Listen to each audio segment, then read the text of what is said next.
And here we go. Players 51 to 55. Bichette, Realmuto, Robles, Simeon, Gallo. So this is what it takes. We got to go through each player individually and really dig into these numbers. So VR, Mondesi, same.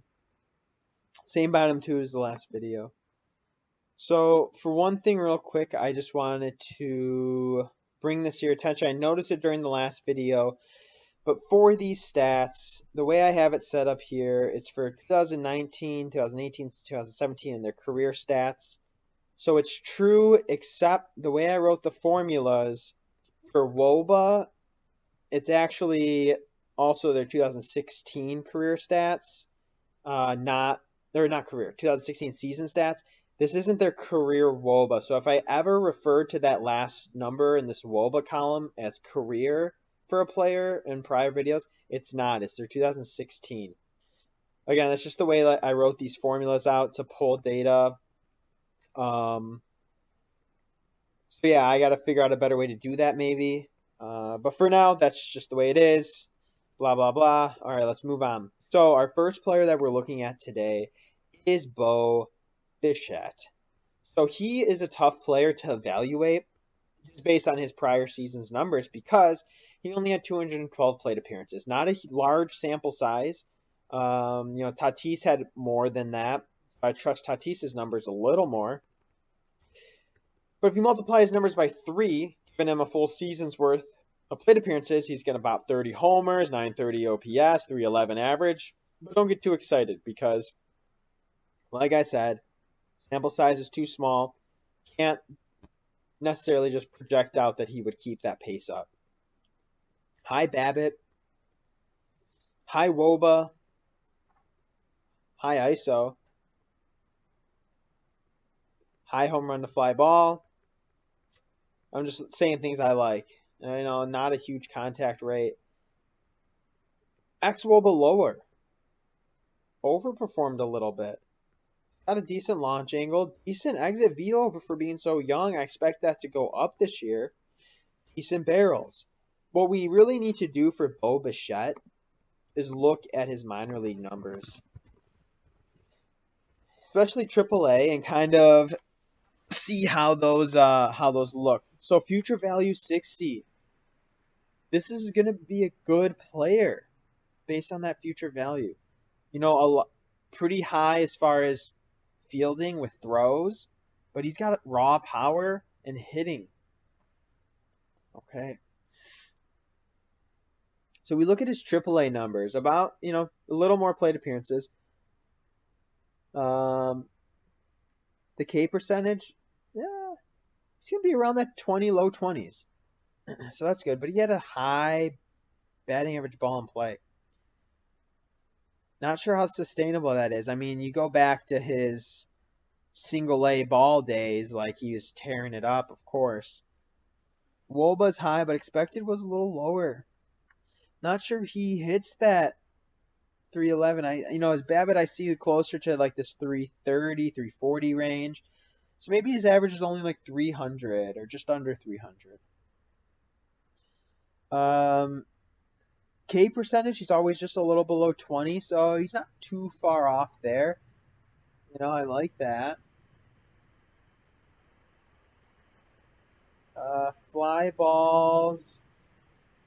Yeah, it's really hard to tell here. So, players like this, you kind of got to go off of their prospect ratings. People who are scouts, who are writing articles about these prospects, they're going to know a little more about you. They're going to know what to look for. And of course, these contact rates aren't kept track of in the minors.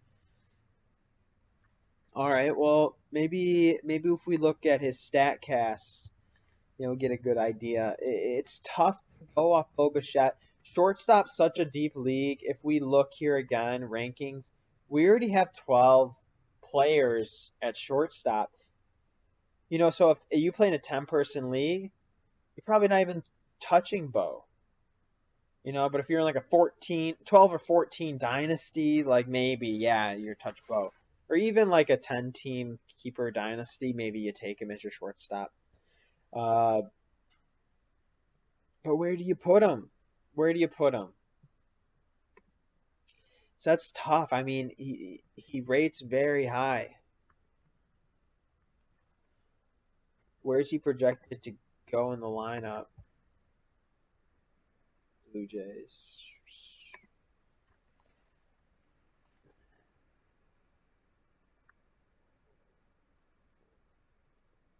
Leading off. 4 stolen bases, 4 caught stealing, though.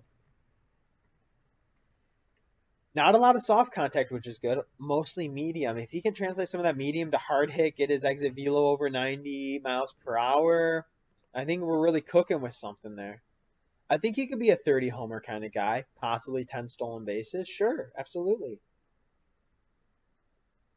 And that can be valuable, especially if you can keep up the 850, 900 OPS, near 300 batting average. That'd be a pretty decent season. I'm going to take him over Mondesi, but do I like him over VR? VR, who you know is going to get you those 30 bags, who you know is going to get you 50, 20 home runs. With how deep the shortstop is, I don't know if I would necessarily ever end up with Bichette over VR. It's really tough. I'm not really good at scouting these new young players. I don't have enough data on them, and a lot of my projections and rankings are based off of their career performances and how old they are, where they're at in their careers, the trends. And I don't have a ton of trends to go off here, but zone context similar. I guess I put Bichette over VR, just he's younger. I think he's going to have more power. Okay, but then do I put him over Rosario? I don't think so. I know Rosario a little bit better now.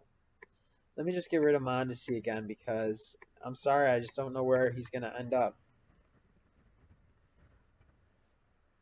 Eddie Rosario. Launch angle. Pretty decent exit velo when you compare him. He's going to barrel it.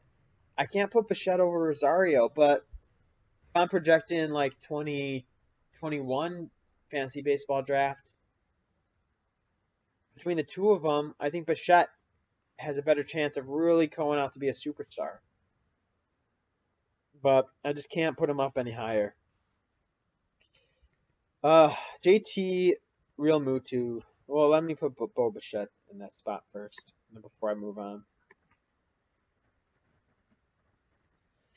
So, Real Mutu last year, I believe in Yahoo Leagues had first base and catcher eligibility. Now just catcher.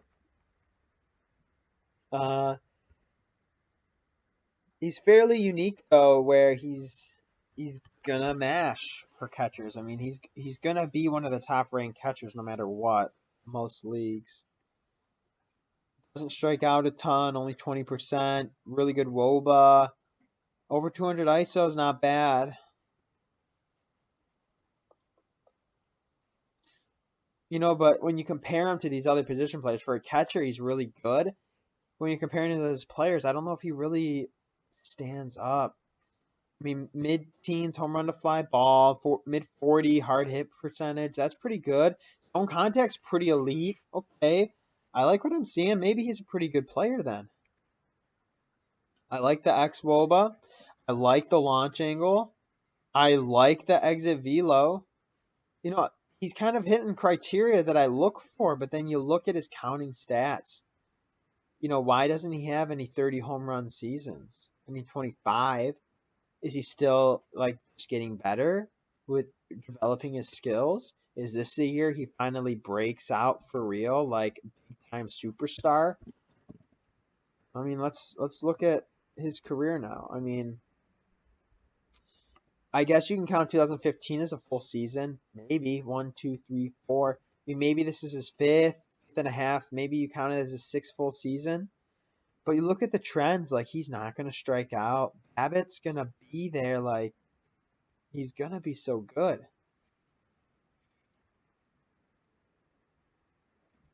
The home run to fly ball has increased with time. The hard hit has increased with time. Maybe he took some lessons from Bryce Harper last year. The zone contact, He's kind of sacrificing the contact a little bit for that increase in power. But I don't hate that. Look at this. Progression. Maybe he takes another step this year. These are all pretty good. So, like, if I compare Real Mutu to Rosario, how do I feel there? Real Mutu is going to take more walks. Rosario, remember, he has that high out of zone swing percentage. That I don't necessarily like that. I think Real Mutu is going to have the higher WOBA. Less fly balls, but he's going to hit the home run to fly ball. So if he gets that launch angle corrected up even a little more this year, maybe more home runs for Real Mutu. Muto. The contact's going to be similar. Rosario. Expected WOBA similar. Launch angle, mid-teens. Exit velo. They're actually matched up pretty well overall. How are we going to differentiate them? What am I going to go based off here? Maybe speed? Remuto, a longer track record of zone contact. Remember, his is going downward, but his power is going upward. And I love power. He's got more speed. You can maybe put him down for, could he hit 10 stolen bases? Maybe. More likely than Rosario, I think. The career OPS and average are about spot on. I guess let's see, where's Remutu going to be? I mean, maybe just the catcher eligibility makes him a little more valuable overall, but Philly, my Philly man. Okay. Batting second in front of Harper and Hoskins. Dang. I mean, if you're straight up like, who's going to give me more counting stats? It's going to be Rosario. He's going to have more plate appearances just because Real Muto is a catcher, and that's just the way it is. He's never going to hit 600. Rosario, though, could very well hit 600 this year. Almost 600 for a catcher is pretty good, and maybe he does get some first base appearances during the season. Maybe he gets that eligibility halfway through the season or something in the Yahoo ESPN League. I got to take him. I'm going to take him over Rosario. I think so. You take him over Rosario, which means you take him over Bichette. Do I take him over Pham, though? I don't think so. Pham with that. I like Pham here. It's like a solid cutoff because Pham has that super high contact, super hard hit. I don't know if I like Real Muto more than that. I could take him over Rosario, though. I would do that. There we go. Our first catcher's on the board at 48, top 50 player. Not bad. Not bad.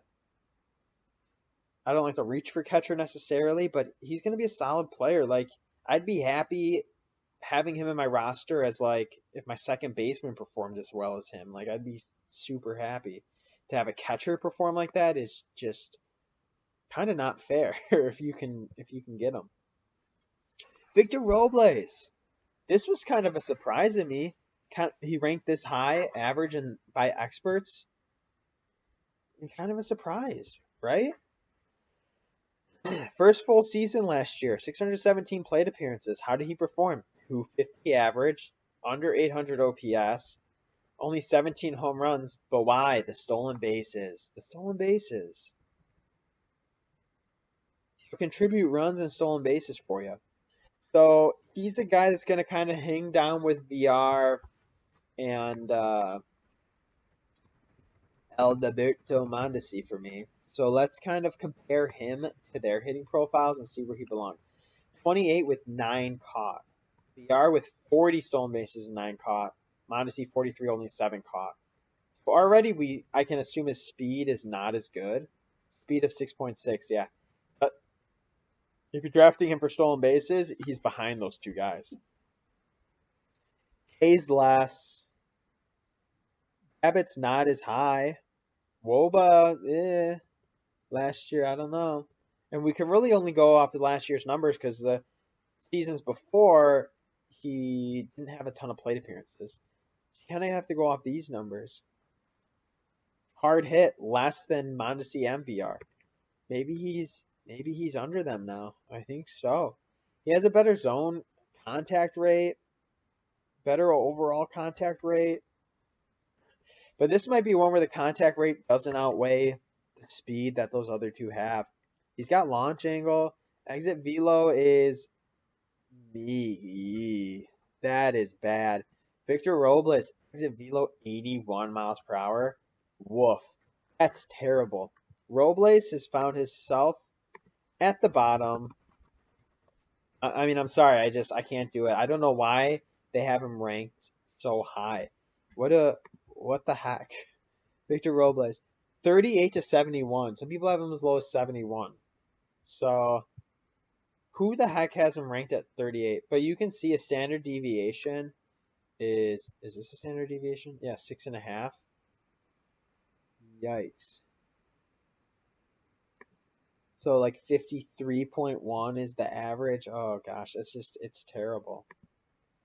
So we have him at 53 right now, but I have a feeling a lot of people are going to jump him. Marcus Simeon. So this guy. So this is kind of where it's fun to look at this. When I put the WAR on here, I don't really use it when I'm making my ranks, but 7.6 WAR last year. Wow. Do you know who was higher than him? Not many people for hitters. Let's go largest to smallest WAR for last year. Just give it a second to filter through here. I mean, Acuna, amazing, almost 40-40 season, only a 5.6 WAR for. I mean, Bellinger and Yelich. Sorry, I gotta filter off the stars. All right. Ian, number 5 on the WAR ranking last year for hitters. But why? I'll tell you why, because WAR, I've said it before, factors in fielding, and Simeon really brings a lot there. But if you look at his counting stats, 123 runs. Holy smokes. 92 RBIs. Holy smokes. 33 home runs. For this kind of guy, look at his career numbers, 750 OPS, almost 900. 256 average, 285. Like he's put him down for 10 plus stolen bases, but 8 caught stealing. Ooh, he can correct some of those. Maybe he gets you 15 to 20. So what changed? Okay, just the past 2 seasons, there's a huge jump. More walks, less strikeouts. Habits about the same. So this could be some sustainable progress that he made last year. You know, he didn't rely on an overinflated BABIP. WOBA might be overinflated. We'll have to check the expected.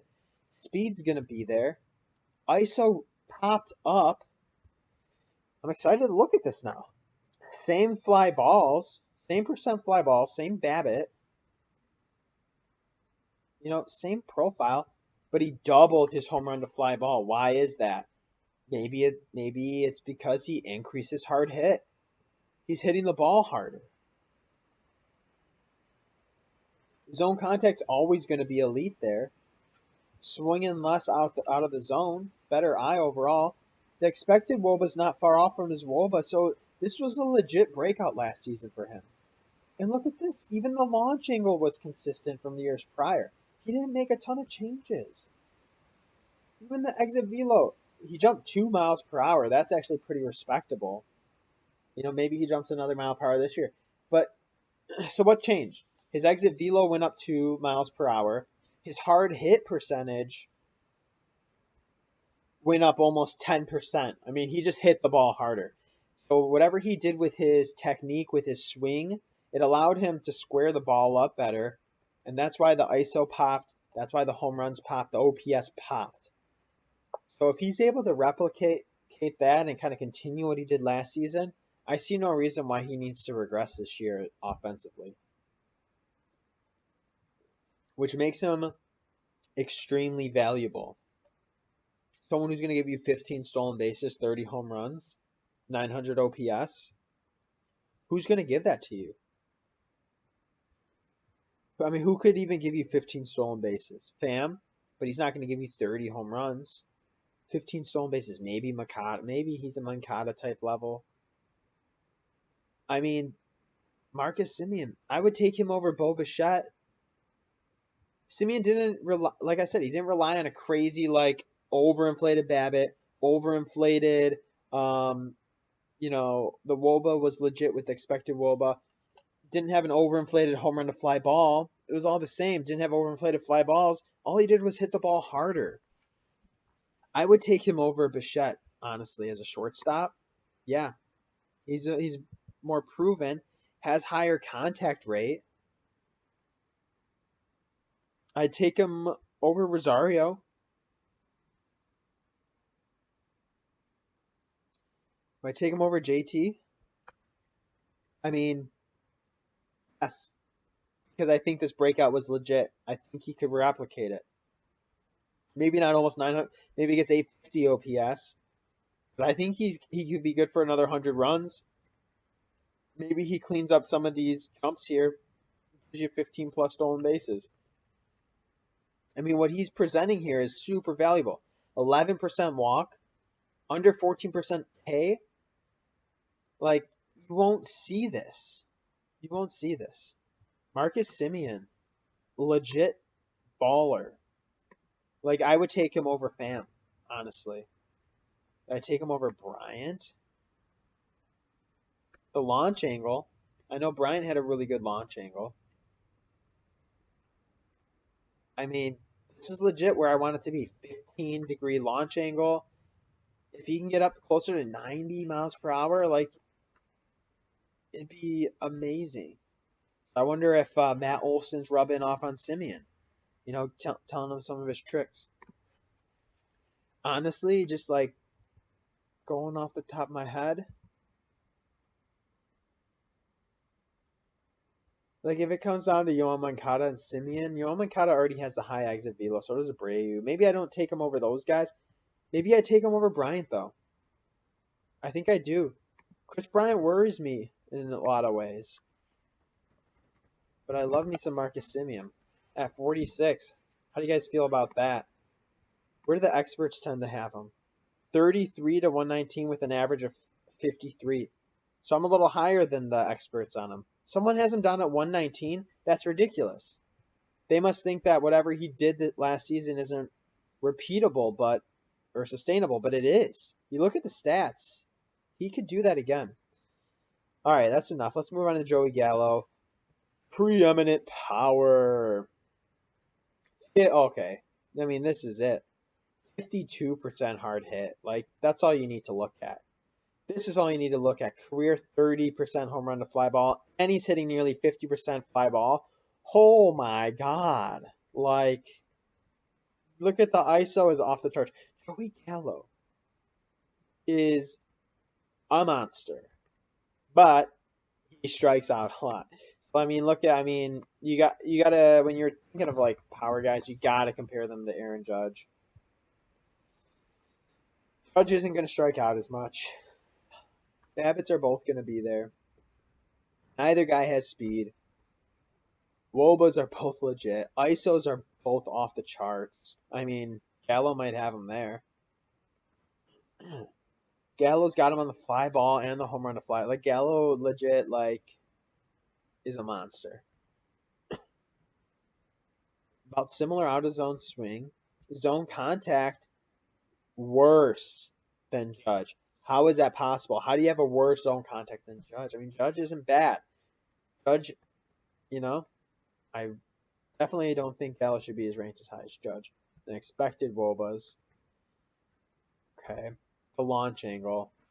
Oh my God. Launch angle, Joey Gallo, 20 degrees. Hard hit, Joey Gallo, 93. Average exit velo. Barrels off the charts.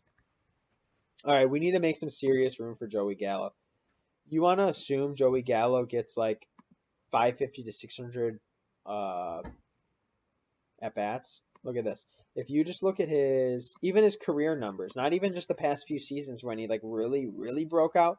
You look at his career fly ball and home run to fly ball, 50, times 0.3.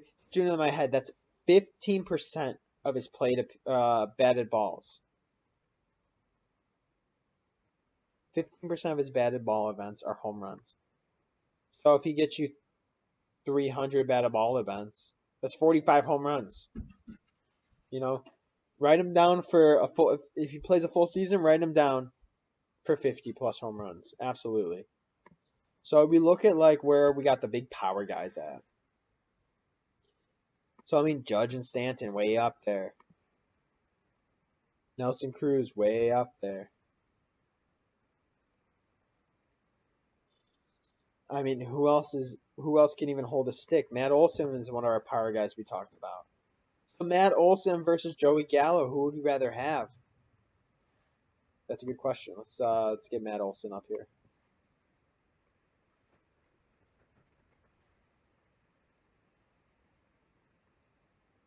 Oh, I mean, like, look at that stark difference in overall contact. Joey Gallo, when he hits it, it's insane.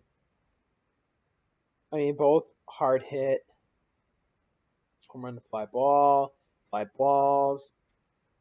Joey Gallo with some respectable speed, 4.7. Are you kidding me?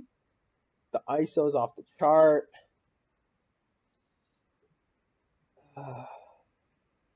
Gallo's gonna walk more, like 40% strikeout. That's like scary. If you're in a points league where strikeouts are negative points, that's something to really look out for. Not gonna hit for average at all. I mean, look at his full seasons here. 206, 209. That's gonna kill you. If you're in an average league, you cannot draft Gallo. OPS league gets away with it because he'll walk and he'll hit for legit crazy power. I can't do it though. I just don't like his overall profile.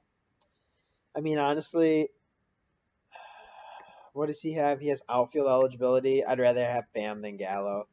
He's so one dimensional. His home run RBIs, and OPS too, I guess. I'd rather have Fam.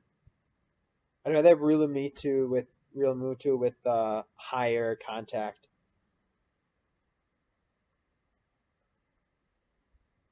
I mean, so yeah, maybe I put him over Bichette.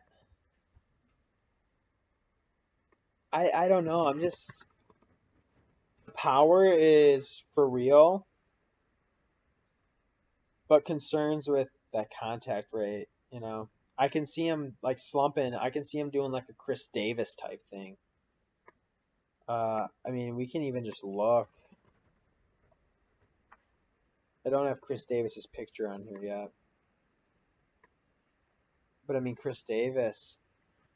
We look at Chris Davis's numbers here. I just want to see like maybe Joey Gallo's on a similar arc, arc, character arc, yeah. Like exit velo, just decrease. Launch angle legit, then not so much. Expected WOBA dropped off. I mean, unfortunately, I see Gallo like that. Like Gallo's already way worse with that contact. I don't know. Maybe that's not a good comparison, but yeah. So I mean, Gallo is gonna sit around 51. Just curious where people had him. Up to 30 to 108. So yeah, legit. Like the power's for real. Up to 30, I can see that, but I don't think he's as bad as 108. I don't think he'll end up that low, but yeah, okay. I think we have him in a pretty good spot. All right, we're just going to keep moving along in the next video. We got a lot of players to go through still, so we'll see you then.